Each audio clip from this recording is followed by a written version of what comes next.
Mapalang umaga po mga kasaka. Hindi tayo dito sa ating taniman. So bali weekly kami dito nag-a-apply ng fertilizer, drenching method. So ang pinaghalo-halo namin, bali tatlong klase ito. Urea 4600, ayan, potassium na 0060 at Tropicot.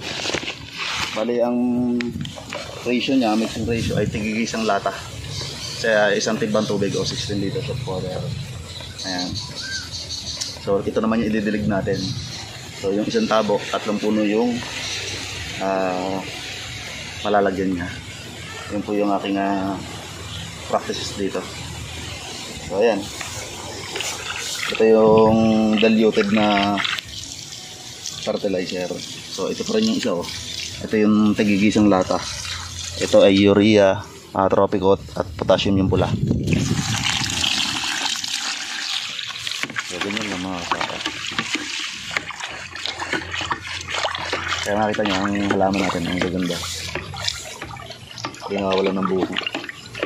At yun nga mga kasaka, hindi ko na napakita sa inyo yung tingnan, malinis ang ilalim.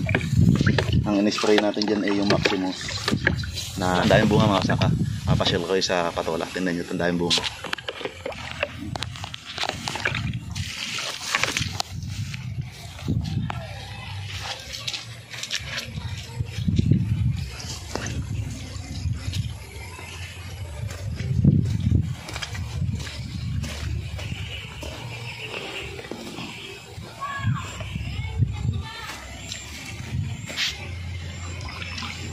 Ayan mga kasaka, yung isang tabong ganito, 3 puno ang nilalagyan ko. Antiameter ba? Pero equal yan, equal distributed yan. Ano siya, kaka-4.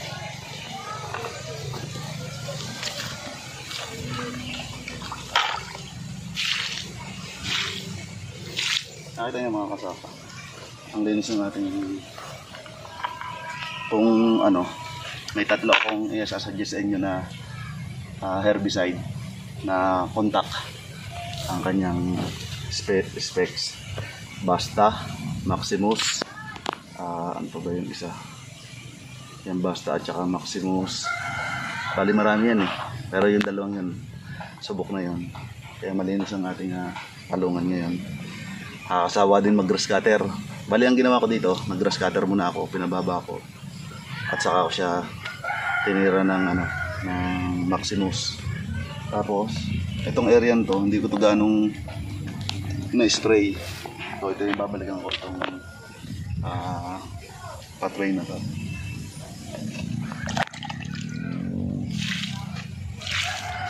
Yun nga, weekly kami dito nagbibigay ng fertilizer.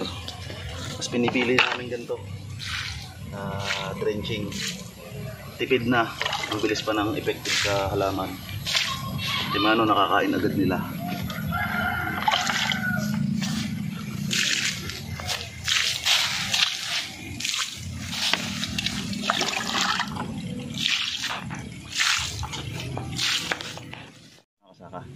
Tapos na tayong mag-abono at meron tayong ilang mapuputi dito na mga patola. Ito, malaki na to eh. Dahil bunga, mga kasaka. Ito nyo, ayan oh. Yung mapuputi, lumalaki, malaki, lalaki. So, tingnan natin.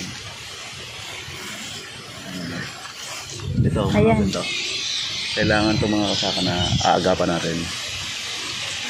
Kasi babaliko talaga yan. Ayan o, nagpo-form na nga siya ng baliko. Dapat talaga yan, nilalawit na ganyan. Katulad nito. Ayan.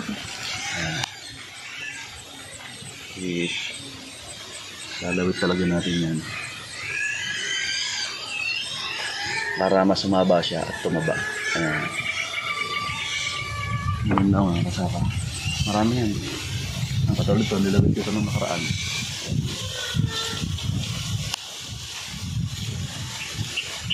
Ito, nalimutang ilawit, hindi nakita.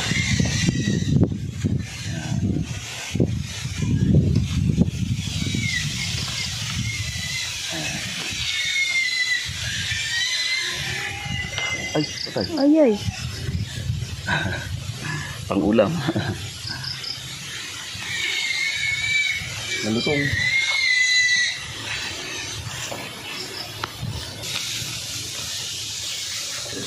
Ito mga kasaka, harvestable na rin to. Yung iba kasi pinapataba, kahit kami ayos lang to. Yung mga kasunod oh. Thank you Lord. God bless you. Ang dami. Ito. Ang dami oh. Ito. Ang dami. Ang liliit. Salamat sa Diyos. Ito na. Ito na ang blessing ng ating patulahan. Siguro kahit mga 20 kilo to, marvest lang to 20 kilo every harvest. Kaya malaking bagay na sa amin. Ito po, unabot na palibasa na lilindungan. Bibihira bunga dito. Oh, pwede na to. Sabog na to. Ayun. Daan bunga oh. Ayan, pwede na to. Ito bukas. Dalawang yun. Dami na palang pwede. Pwede na lang pwede. Ah, bukas pa to. Tayo isang bukas pa yun. Ayan, ayan na. Nakatuwa. Ayan po. Ito, bukas pa rin to. Ayan to. Ayan, pwede na. Pwede na sa palaran. Hindi maiwasan yun. Nakabalagbag sa ano. Ito pala eh. Ito, pwede na to.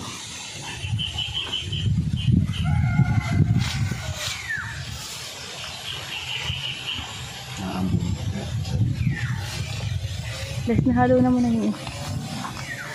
Yung ano naambunan.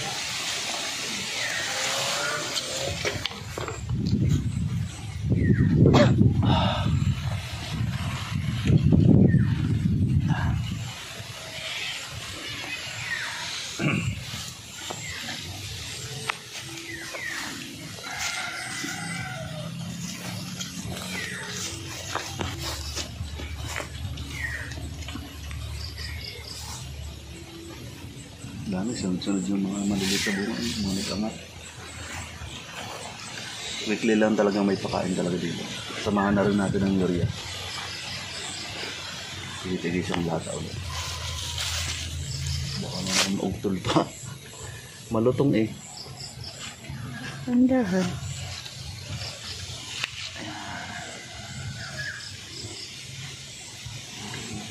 Nakakatuwa yung dahil bulaklak na lalaki. Dahil mga nagtingalang bunga. Ayos lang pala. Ano?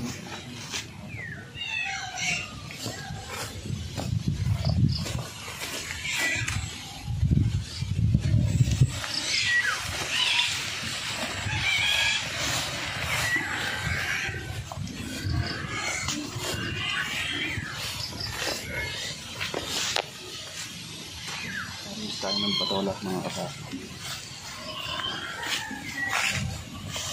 Ang butang lupo dito. Bumuli-buli. Pagtag-ulan talaga. Dito yan. Nagbabaro ko ang pang-fruit fly.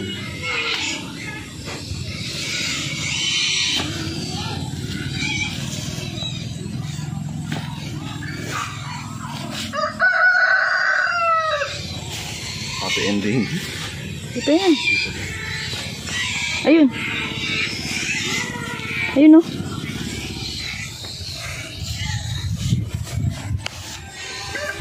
Dito ko na.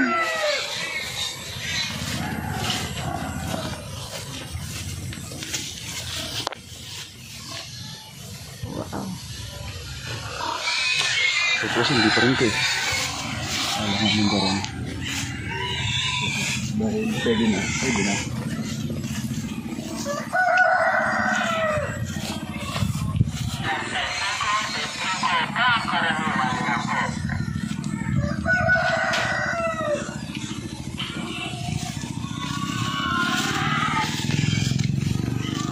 Yang isa niyan yun. Dito.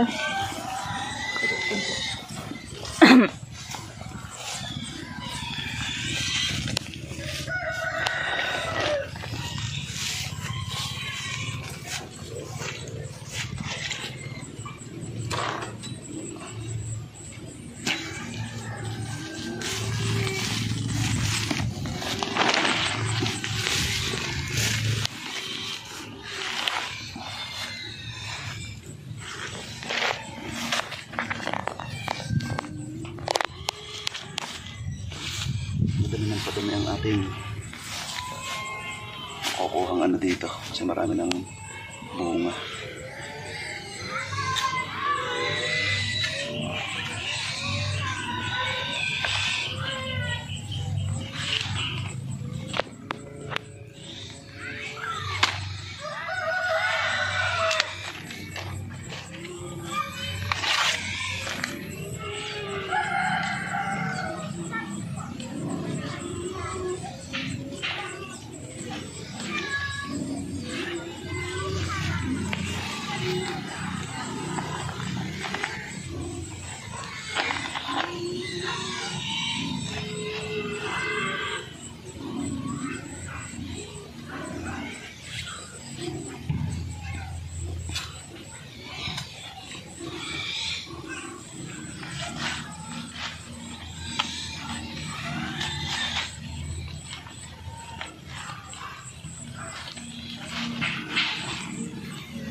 Ayan, sa pagpagpalang umaga po mga kasaka.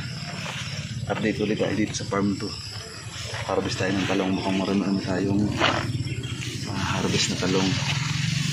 Ayan.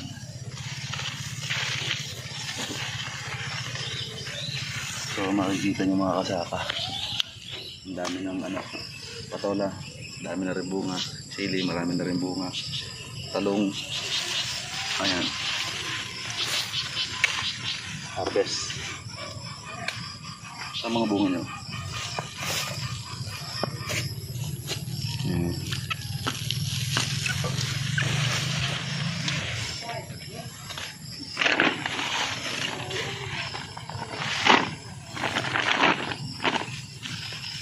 So dito mga kasaka ay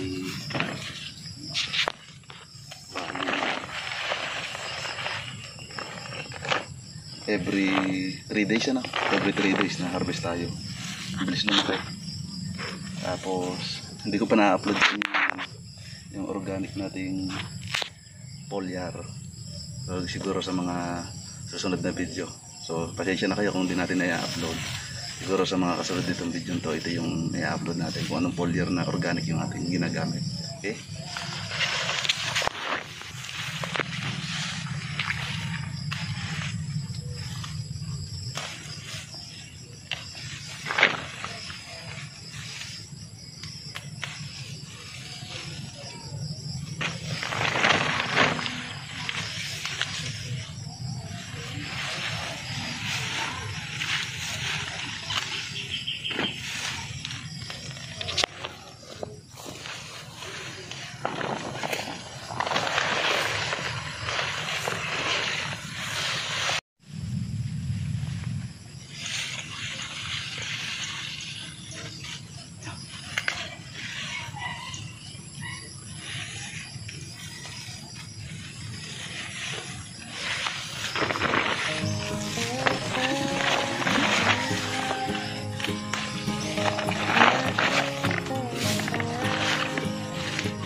Te, Hindi pa.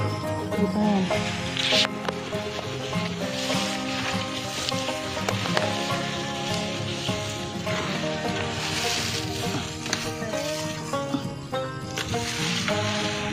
Ay, hanap ng kamote.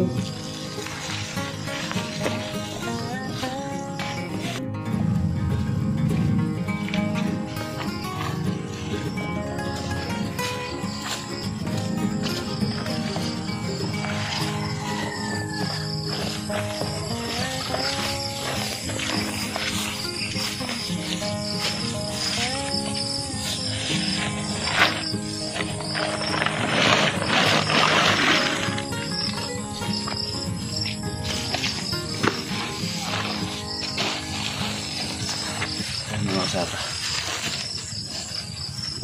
Dito tayo maghuhugas. Yun rin mga kasaka. Ang dami rin bunga ng ating patola. Araw-araw kami ma-harvest dito at nakaka-10 kilo. Yan na nyo. Maraming pa rin maliliit.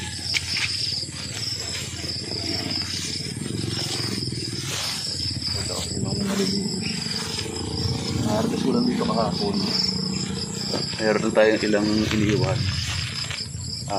I-harvest din natin yun.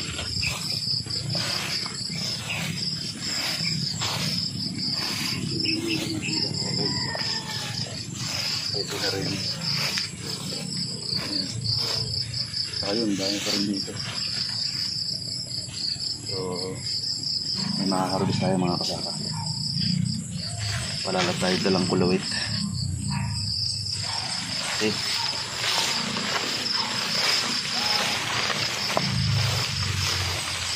Mga nagsabit, mga kasaka. So, para ito tumuhod, tatanggalin mo yung sabit na yun. Para tumuhod. Okay, albisin tayo ng talong. Nakakatawa. Salamat sa Panginoon mga kasaka. Kita nyo naman ang ganda ng ating mga talong. At kita nyo rin ang gaganda ng bunga. So, salamat sa Panginoon. Siya talaga nagpapabunga. Siya rin ang nagbibigay ng kaalaman kung paano natin alagaan yung talong. So, bali dyan mga kasaka. Weekly kami nag-a-apply ng fertilizer. Kaya ganyan kagaganda. At nakikita nyo malinis ang ilalim ng talungan natin kasi binomba natin yan ng Maximus na herbicide. So contact herbicide siya. At napakaganda ng resulta. Ang ganda ng ating talong. Walang kaagaw sa nutrients. And then yung ating pag-fertilizer, mabalik ako doon. Bali sa isang timbang tubig yun, 16 liters. Ganon. So isang lata yan ng sardinas na urea. Isang lata na tropicot, tapos isang lata na potassium, yung weekly naming inia-apply. So diluted yun sa 16 liters water o 16 liters of water na mga abonong yun. So tig-isang lata lang, tapos weekly namin inia-apply. And then ang foliar namin ay ginagamit ay hyper. So yung hyper na yon ay every 3 days namin ina-apply. So bali ano siya, every 6 days kasi alternate ang pag-apply ko ng foliar. 3 days ay synthetic, yun yung hyper, and then makalipas ulit ng 3 araw ay nag-apply naman ako ng organic na ginawa ko na gawa sa dahon ng malunggay at gawa sa dahon ng mulberry at bunga ng mulberry. Yun po yung ginawa kong foliar fertilizer. So nakita ko ang ganda ng resulta pag kombinasyon ng organic at inorganic. So napakaganda. Search nyo na lang po mga kasaka yung nutrients na ibibigay ng dahon ng malunggay at ng mulberry, dahon ng mulberry at saka yung bunga. Napakataas po nila sa calcium, napakataas po nila sa potassium, micro and major element. Ay marami pong nutrients sa mga substrate na ginawa kong yun. Kaya ayun mga kasaka, at tayo ay ga-harvest. Ano? So ayun, patuloy tayo papakita natin yung mga ano natin, mga ating ginagawa dito sa farm to. Okay? Ayan mga kasaka, bali naka 44 kilos tayo ng talong. So hindi na natin napakita. At ayun, magkita-kita ulit tayo sa susunod na video. Keep safe, God bless mga kasaka.